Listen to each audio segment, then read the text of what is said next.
Honorable Defence Minister of India, Shri Rajnath Singh Ji, Chiefs of Navies and Heads of Delegation,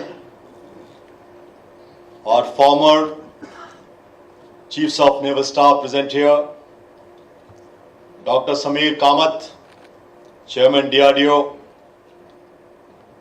Flag Officers, Commanding-in-Chiefs of our Naval Commands and Commander-in-Chief of Andaman Nicobar Command, senior functionaries from the Government of India and the Judiciary, Flag Officers, both serving and veterans, Commanding Officers, Officers in Charges, distinguished guests, members from the Academia, friends from media, ladies and gentlemen, good morning and namaskar.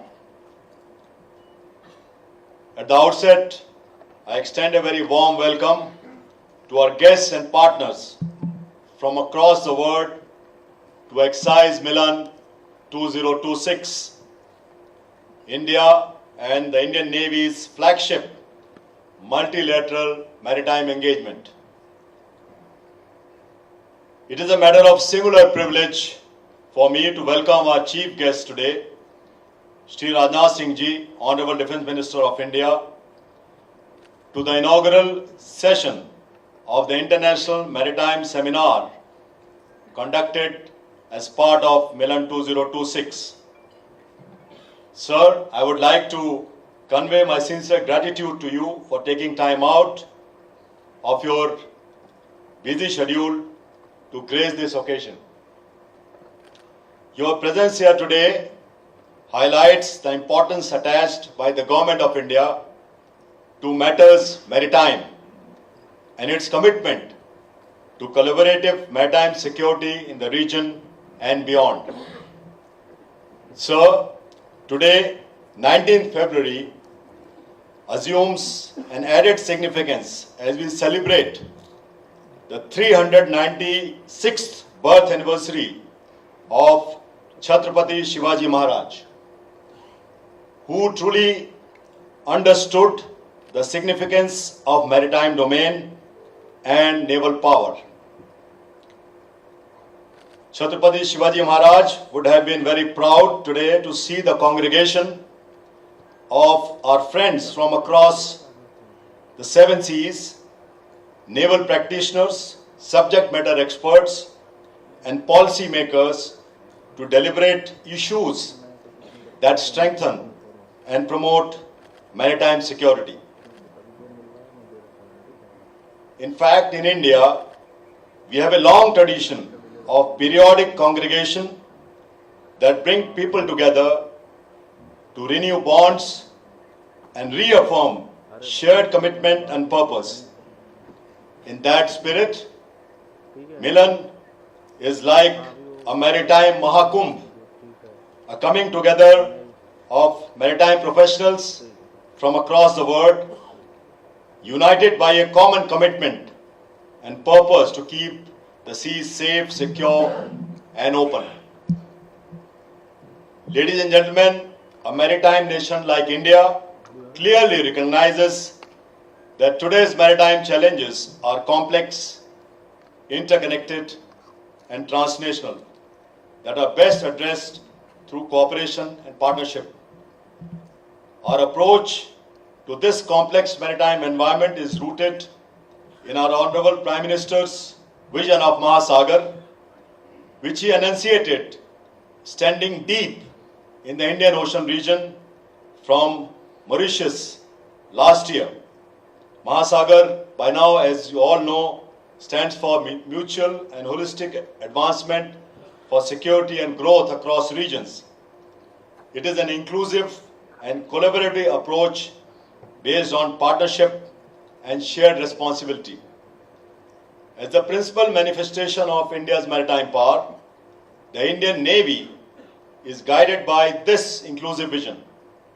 We engage each of our maritime partners and friends as equals, recognizing that every Navy brings its own strengths, whether through experience, geography, or capability.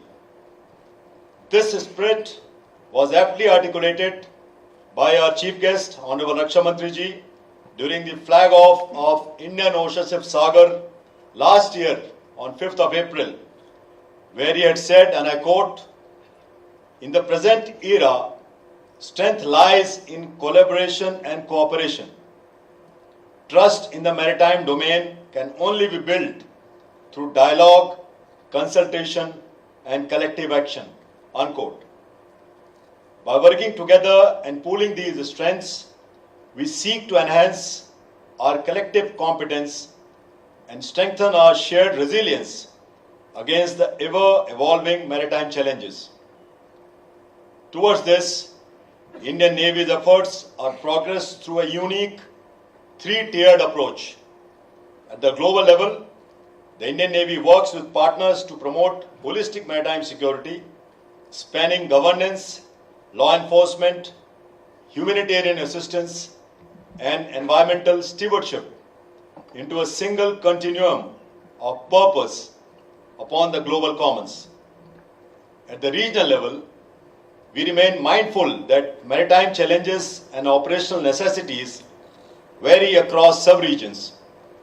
One size may not fit all, and thus staying ahead of the curve needs our cooperative measures to be calibrated to local realities and requirements. Two recent examples reflect this approach. The month-long deployment of an Indian naval ship as Indian Ocean Ship Sagar to Southwest IOR with a mixed crew of about 44 personnel from 10 IOR countries last year demonstrated our willingness to share platforms, responsibilities, and experience. Building on this, IOS Sagar 2.0 will be deployed in April of this year with even wider participation. Similarly, the maiden Africa-India Key Maritime Engagement, or AKIM, which was held in April last year with some East African partners and hosted by our friends from Tanzania at Dar es Salaam, highlighted a shared commitment to practical, outcome-oriented cooperation, showing that distance is no barrier when intent is strong. Closer home, India's neighborhood first policy continues to guide our actions, from coordinated patrols to humanitarian assistance during crisis and calamities, reinforcing our role as a reliable first responder in the region. Exercise Milan represents a natural extension and amalgamation of such sustained outcome-oriented engagements. Since its inception in 1995, Milan's continuity over 2 decades is in itself a source of enduring confidence, enabling an atmosphere of familiarity and mutual trust between partners. In its 13th edition, Milan 2026 has brought together personnel and platform from more than 70 countries, 74 to be precise, making it the largest gathering in the history of this exercise. This strong global participation not only reflects the growing confidence and trust placed by each one of you on this forum, but also sends a message beyond this exercise area.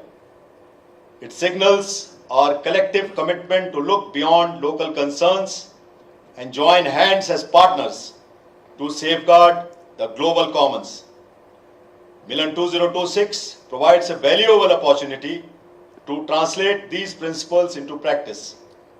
Over the coming days, our navies will engage in complex maritime maneuvers, drills and exercises, professional exchanges and insightful discussions. Whilst enhancing mutual understanding, trust and interoperability, these interactions will also help in learning from each other's experience and expertise.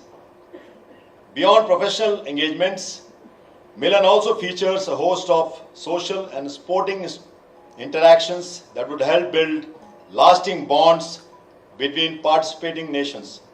I am sure that our foreign guests will carry back home fond memories and experience of Milan 2026. that are professionally enriching, operationally stimulating, and personally unforgettable. I compliment the Eastern Naval Command for their focused efforts in organizing this landmark event. I would like to express my special gratitude to the Government of Andhra Pradesh and Visakhapatnam City Administration for their invaluable, unstinted support. Before I conclude, may I once again express my sincere gratitude to the Honorable Defence Minister, Shri Rajnath Singh Ji, for his presence here. With that, I wish Milan 2026 every success. May this edition of Milan mark a momentous milestone in our collective journey towards a safe, secure, and open seas. Thank you very much. Jai Hind.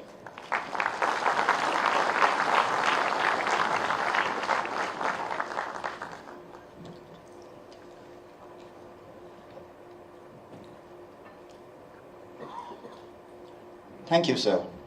May I now request the Honorable Raksha Mantri to address the gathering.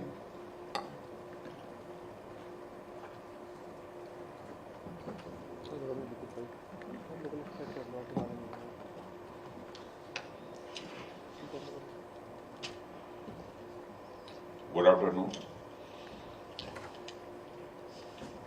Admiral Dinesh K. Tripathi, Chief of Naval Staff, Dr.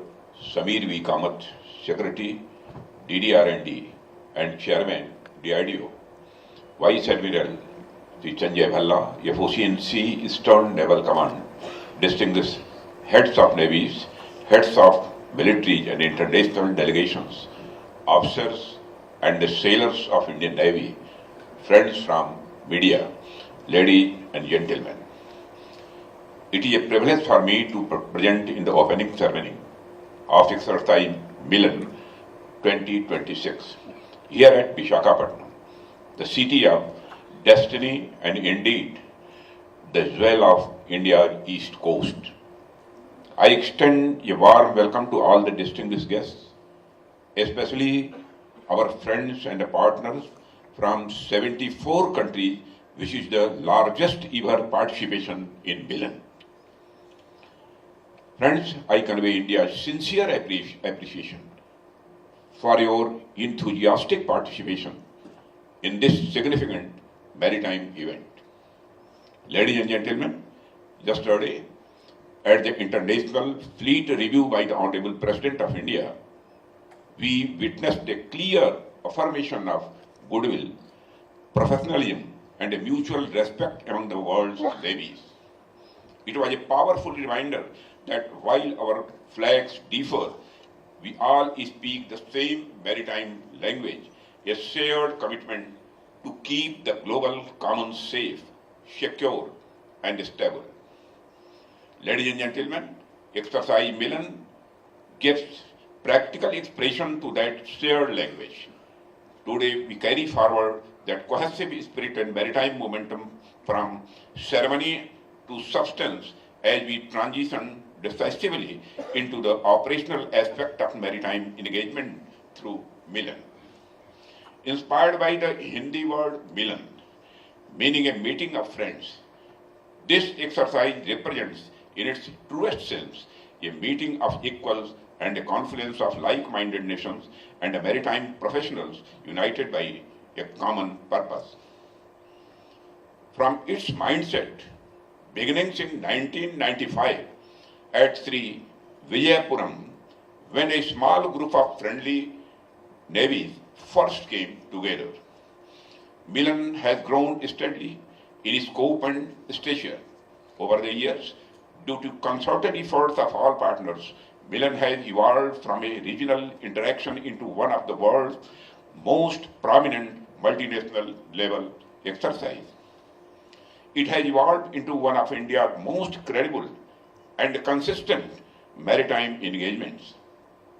This year, with the participation of more than 74 nations, Milan 2026 stands as the largest and most inclusive edition to date, a reflection of the confidence the global maritime community places in India as a trusted and responsible maritime partner.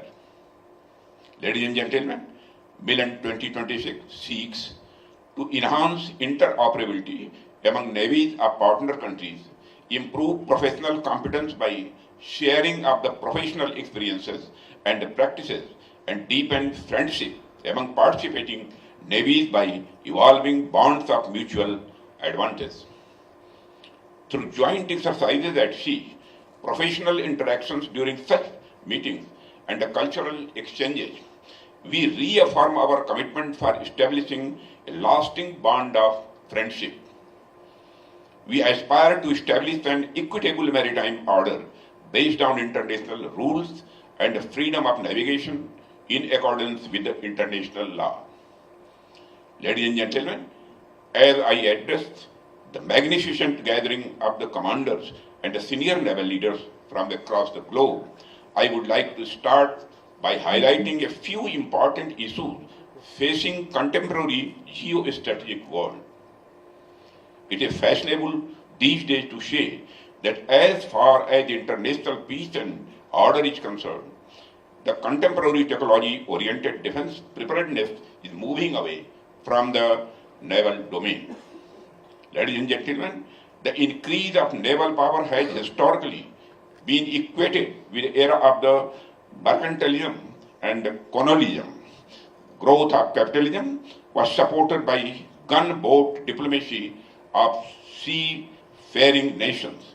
And when we analyze the age of colonialism, the naval power was the foremost symbol of the strength across the world. Nations with formidable and well-equipped navies not only dominated sea trade routes, but also extended their influence over distant lands. During that era, Alfred Thaier's sea power theory gained prominence, wherein he declared, "Who rules the sea, rules the world." The equation was no doubt correct in context of 18th and 19th century power play. The second half of 20th century witnessed an explosion of technology in defense where lethality and efficiency in warfare enhanced manifold.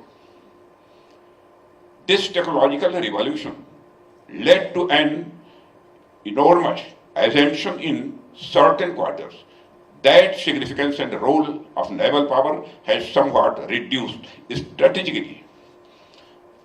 Friends, it is my firm belief that when almost 75% of the surface of our earth is covered with seas and oceans, the role of navies can never be downplayed.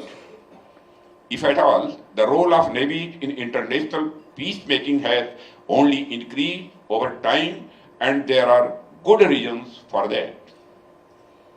One, there has been an exponential economic growth during the last few decades, leading to massive increase in international trade and transport.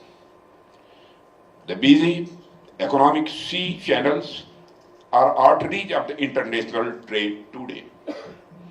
As the trade and the transport increase, the need of their protection enhances your role.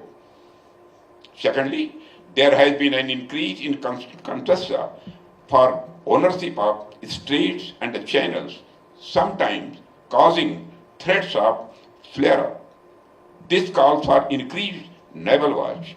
And third, increasing international attention to underwater resources, particularly rare earth minerals, are today adding a new dimension to this tension. The threat to the common good is much more today than ever in history. Ladies and gentlemen, next is the spread of terrorism across the world. There is a need to guard our waters from the nefarious terrorist activities which are spreading their influence across countries and the regions. Ladies and gentlemen, apart from the above, the challenges we face at sea today are much more complex and interconnected. Traditional threats coexist with emerging ones, and piracy, maritime terrorism, illegal fishing, trafficking, cyber vulnerabilities, and disruption to critical supply chains. Climate change is intensifying natural disasters, making humanitarian and disaster relief operations more frequent and more demanding. No single navy, however capable, can address these challenges alone. This is why cooperation among the navies is no longer an option, it is an imperative. It is in the context of these issues that the responsibilities of the navies have only increased in recent decades. Ladies and gentlemen, all these distinctive responsibilities call upon the international community to join hands to manage the challenges harmoniously and act in the spirit of mutual respect and give and take. It is here that I would like to give you an idea to ponder over. The United Nations Convention on the Law of Seas, or UNCLOS, provides a robust legal framework for addressing matters related to international waters. UNCLOS provides a comprehensive and a time-tested mechanism for dispute redressal and a peaceful coexistence among the nations. It is my belief that this legal framework can be further strengthened through a comprehensive global naval architecture, one that facilitates information sharing, protects links of the communications, and curbs criminal activities, including terrorism on high seas, along with the usual role of protecting the national boundaries on a global scale. Ladies and gentlemen, when I say this, I am also cognizant of the recent erosion of belief in multilateralism. Today we find that the established international order since the end of Cold War is witnessing an upheaval. The stability of last 60 to 70 years in international order has become uncertain. And we are today in search of the more predictable and certain international system of governance. Platforms like Milan serve precisely this purpose. They bring together professional expertise, build mutual trust, enhance interoperability, and enable coordinated responses to common challenges. When our ships sail together, when our sailors train together, and when our commanders deliberate together, we build a shared understanding that transcends geography and politics and provides an opportune moment to deliberate on this idea of cooperation. Ladies and gentlemen, India has long recognized the need of this cooperation. Accordingly, our approach to the seas, shaped by vision of Sagar, security and growth for all in the region over the last decade, has evolved into Vision Mahasagar, or mutual and holistic advancement for security and growth across regions. This evolution from Sagar, meaning seas, to Mahasagar, or oceans, reflects India's deepening and expanding commitment to engage with partners in the region and beyond. Ladies and gentlemen, India, on its part, has been a willing partner in all efforts to bring the countries together. We have participated regularly in the multilateral engagements and the coordinated patrols. Our forces have responded swiftly to humanitarian crises, from tsunami to providing timely assistance to our neighbors. We have been engaged in many joint exclusive economic zones, surveillance, and hydrographic assistance and support missions in times of cyclones. As a true Vishwamitra, or a trusted global friend, we will continue to play a constructive and dependable role in the region. And we believe that holistic maritime security and a mutual prosperity are indivisible and can only be achieved through cooperation, trust, and a shared commitment among like-minded nations. Ladies and gentlemen, I would urge all our friends and partners to make the most of the professional and the social engagements scheduled ashore and at sea to build and renew interpersonal and institutional bonds while leaving behind a lasting wake of fond memories.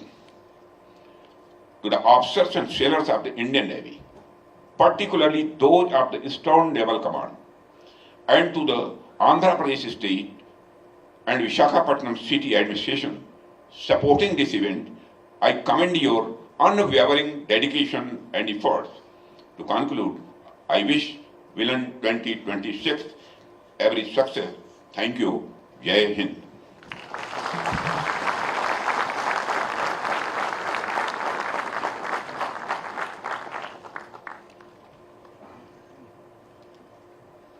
Thank you, sir.